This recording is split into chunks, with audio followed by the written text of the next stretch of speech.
얼마 전 인터넷상에선 야단을 치는 여 선생님에게 한 남학생이 반말을 섞어가며 실랑이를 벌이는 동영상이 논란이 됐었습니다.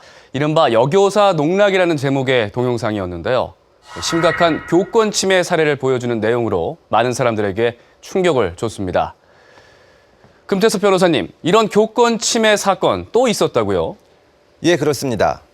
지난 11월 경기도의 한 초등학교에서는 자신의 아이가 선생님에게 부당한 대우를 받았다며 학부모가 거칠게 항의하는 와중에 선생님이 뇌출혈을 일으켜 쓰러진 사건이 발생했습니다. 선생님과 해당 학교는 심각한 교권 침해라며 법적 대응을 준비하고 있고 학부모는 자신의 정당한 권리 행사였다면서 맞서고 있는데요. 과연 이 사건은 어떻게 시작된 걸까요? 지난 11월 3일 경기도의 한 초등학교에서는 건강했던 여교사가 갑자기 뇌출혈로 쓰러지는 안타까운 상황이 발생했다. 당시 수업을 마친 여교사는 교무실로 찾아온 한 학부모로부터 거센 항의를 받고 있었는데 아니 왜 우리 애를 왕따시키고 그러는 겁니까? 교사들이 자신의 아이를 왕따시켰다며 막무가내로 화를 내는 학부모와 그 과정에서 뇌출혈로 쓰러진 선생님. 그날 학교에서는 무슨 일이 있었던 것일까?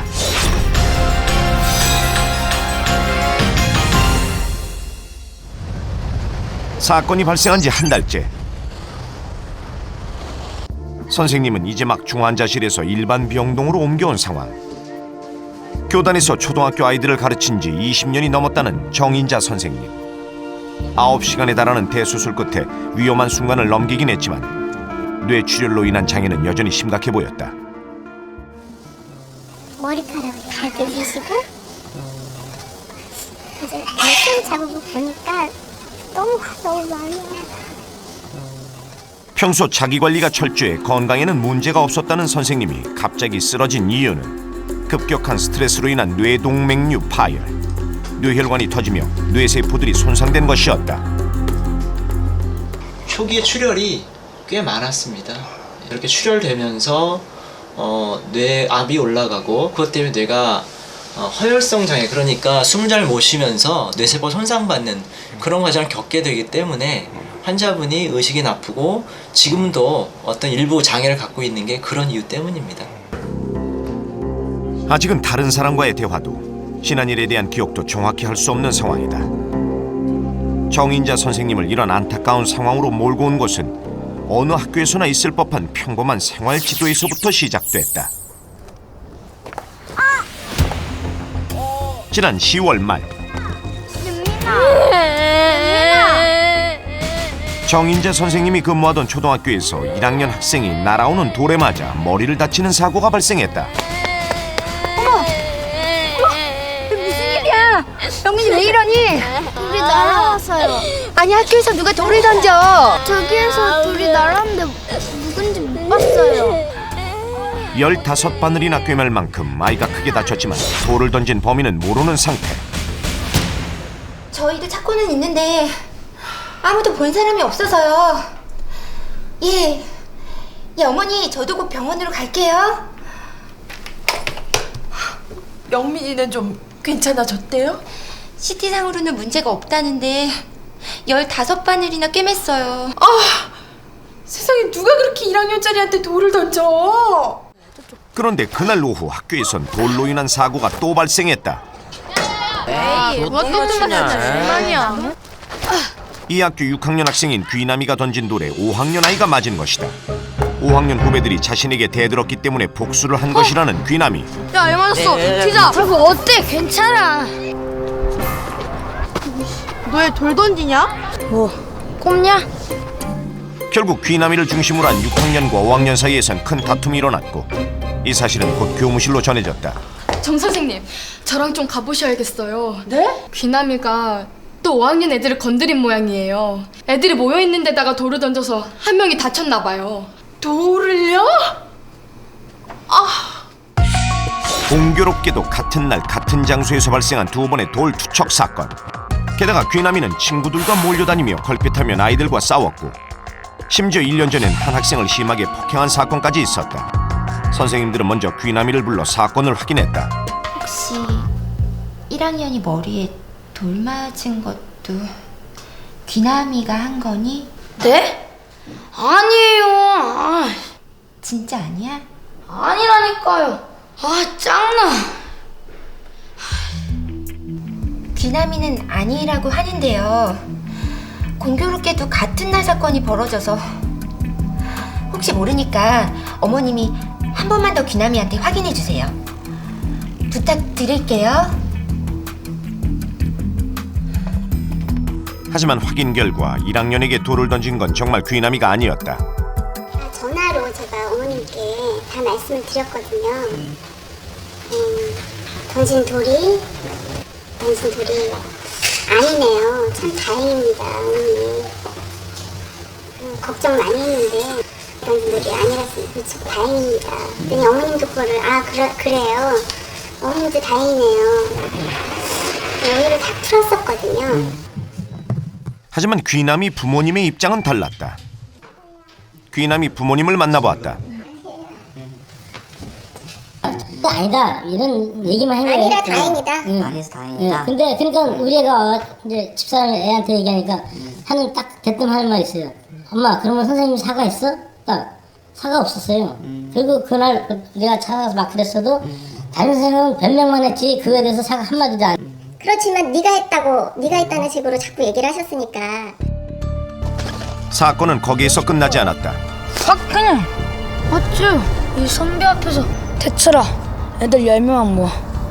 알았어. 5학년 애들 손 좀 봐줘야겠어.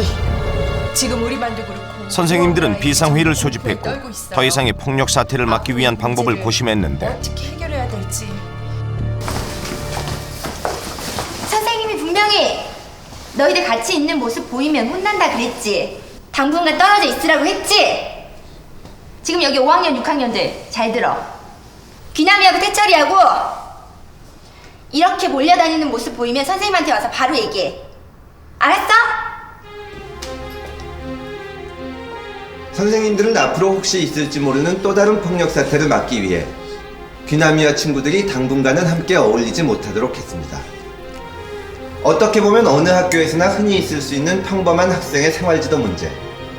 하지만 사건은 점점 최악의 상황으로 치달아갔습니다. 자, 우리 기남이 좋아하는 치킨 먹자. 귀남이에 대한 생활지도가 시작된 지 며칠째. 우리 아들 요즘 왜 그래? 부쩍 풀이 죽어서는. 아빠, 선생님이 친구들도 못 만나게 하고 이게 뭐야? 아니, 친구들을 못 만나게 해? 선생들이 학생을 왕따시킨단 말이야 지금? 선생님은 나만 미워해. 아니 괜히 내가 그런 것도 아닌데 1학년이 다친 걸 내가 했다고 그러고. 뭐? 누구면까지 씌워? 아니, 어디 다시 한번 이야기해봐. 내가 이렇게 귀남이의 얘기를 듣게 된 아빠는 귀남이에 대해 선생님들이 가졌던 의심과 지도 방식에 대해 심한 불만을 갖게 된다. 그리고 그 길로 곧장 교무실을 찾아가는데 여기 6학년은 담임생이 누굽니까? 제가 이렇게 준비한 질문들에 대답들을 좀 해보시라고요. 아니, 왜 우리 애를 왕따시키고 그러는 겁니까? 고함을 치고 삿대질을 하며 선생님들을 추궁할 만큼 화가 났었다는 귀남이 아빠. 맞아요. 틀려요. 그러면서 어울리지 말라고 이거. 네, 그러면서 애들한테 전체 애들한테 이랑 노는 거를 보고 나한테 와서 얘기를 하면 내가 상점 10점씩 줄게. 그러면 애들이 누가 랑 놀겠고 누가 어떤 엄마가 노는 거를 좋아하겠어요. 선생님 그렇게 싫어하고 얘가 문제하라고 그렇게 상점 10점까지 그 상점 10. 아빠는 녹음해놓은 아이들의 말을 증거로 선생님들이 상점을 주면서까지 귀남이가 다른 친구들과 어울리지 못하게 했다고 주장하는데 저기 오늘 선생님이 이랑 너랑 얘기만 하는 거를 선생님한테 와서 일러서 상점 10점 준다고 얘기하셨어? 네. 그러면서 놀지 말라 그랬어? 이모이랑 놀지 말고. 너 왜 자꾸 그렇게 몰려다니면서 자꾸 사고를 치니? 너 좀 몰려다니지 말아라.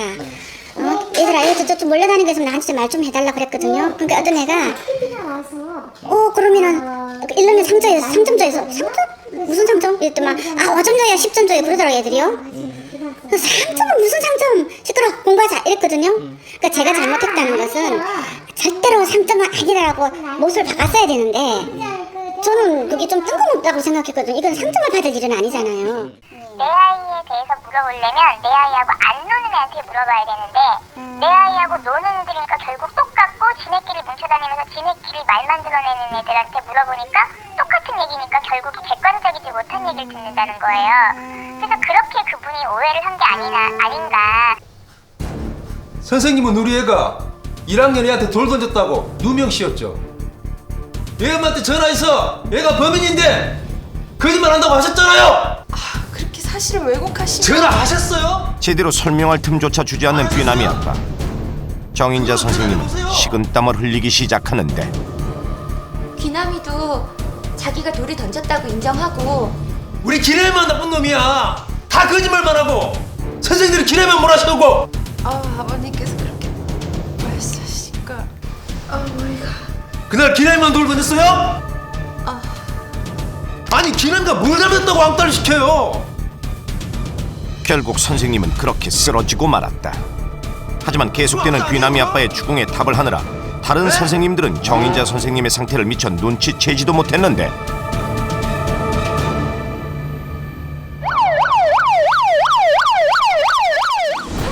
119가 도착했지만 이미 선생님이 의식을 잃고 쓰러진 상태.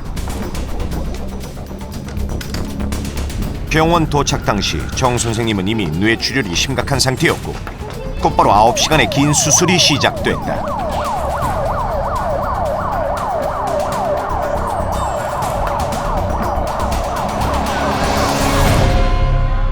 계속 다그치는데 이게 진실이냐고 다그치시는데 첫 번째, 두 번째 대답하시고 세 번째 또 물으시는데 대답을 안 하시더라고요. 그래서 제가 이렇게 봤는데 머리를 이렇게 넘어가시면서 보통은 이렇게 하고 글씨를 쓰시잖아요.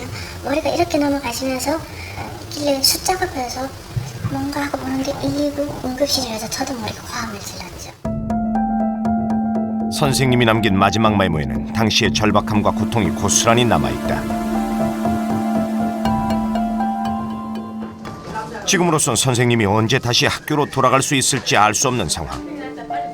하지만 아직도 선생님을 그리워하는 반 아이들은 매일같이 선생님께 편지를 보내고 있다. 중간고사 시험 칠 때까지만 해도 건강하셨는데 지금은 임시 선생님이 오셨는데 모두 선생님이 천사 같으셨다고 모두 선생님을 그리워해요. 선생님은 우리 의견이나 고민을 잘 들어주셨고 무엇보다 저희를 가르치실 때 누구보다 열정적으로 가르치셨지요. 이제는 답장조차 쓸 수 없는 아이들의 편지. 선생님 가족과 학교 측은 학부모의 지나친 항의가 원인이라고 주장하며 법적 절차를 준비하고 있는데 과연 학부모의 권리와 교사의 교권에 대한 법적 판단은? 학부모에게는 자녀의 교육 문제에 대해 학교에 의견을 제시할 수 있는 권리가 있습니다. 하지만 항의 과정에서 교사나 학교에 대해 모욕적인 행동이나 폭력적인 행동을 하면 정당한 법 절차에 따라 법률적 판단을 받을 수 있습니다. 학교 수업이나 생활지도는 교사의 권리이자 공무이기 때문에 이를 수행 중인 교사에 대한 협박과 폭행 등의 행위는 공무집행 방해죄에 해당. 5년 이하의 징역이나 1,000만 원 이하의 벌금형에 처해질 수 있다. 세상에 누가 그렇게 1학년짜리한테 이는 교권 보호를 위한 것으로 이 부분에 대해 권리를 침해받은 경우 교사들은 교육청과 교원단체 등에서 법률적 지원을 받을 수 있다. 그렇다면 귀남이 아빠의 지나친 항의 역시 법적 처벌 대상이 될까? 이번 사건의 경우 사실 학부모의 언행과 뇌출혈 사이의 인과관계를 증명하기 힘듭니다. 형사상의 처벌이 가능한 경우는 직접적으로 폭행을 가했거나 상해를 입힌 때 혹은 누가 봐도 견디기 힘들 정도의 욕설이나 폭언을 했을 때뿐입니다. 그렇다면 과연 귀남이 아빠에겐 전혀 책임이 없는 걸까요? 정인자 선생님의 경우 뇌출혈이 학부모의 거친 항의에서 비롯된 발병일 가능성이 있다. 아니 기남이가 뭘 잘못했다고 왕따를 시켜요. 하지만 형사상 처벌을 인정받기 위해선 그 둘 사이의 명확한 인과관계를 입증해야 한다. 뇌출혈의 원인이 다양한 만큼 그 인과관계를 밝히기는 쉽지 않은 상황. 앞으로 법원에서 그 상관 여부를 판단하게 될 것이다. 최근 학부모의 권리와 교권을 둘러싼 법적 분쟁은 급격히 증가하고 있다. 얼마 전엔 학부모가 담임 선생님을 폭행하는가 하면 여교사의 머리채를 잡는 사태까지 벌어졌다. 학생들까지 있는 상황에서 벌어진 충격적인 폭행.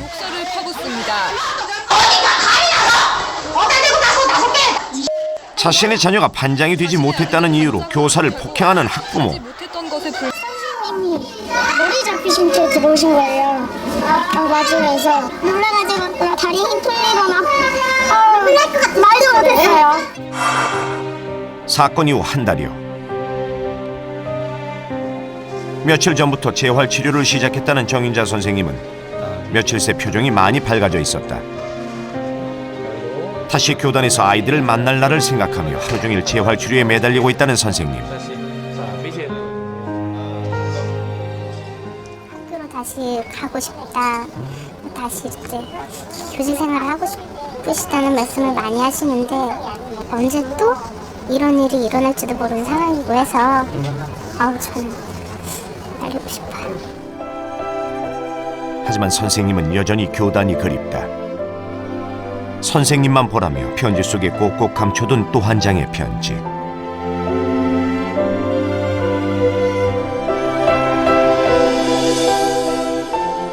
아이들의 바람처럼 선생님과 아이들이 다시 교실에서 만날 수 있기를 기대해본다. 교권 보호에 관한 법적 근거는 교육공무원법, 교원지위 향상을 위한 특별법 등에 마련되어 있습니다. 하지만 교사가 학생이나 학부모를 상대로 사법 절차를 밟는 데 부담을 느끼기 때문에 대부분 조용히 넘어가는 것이 현실입니다. 이제는 극히 일부라고만 할 수 없게 된 교권 침해 문제. 해당 개인의 문제로만 넘길 것이 아니라 교권 침해와 처벌 기준도 보다 명확해져야 한다는 주장이 힘을 얻고 있습니다.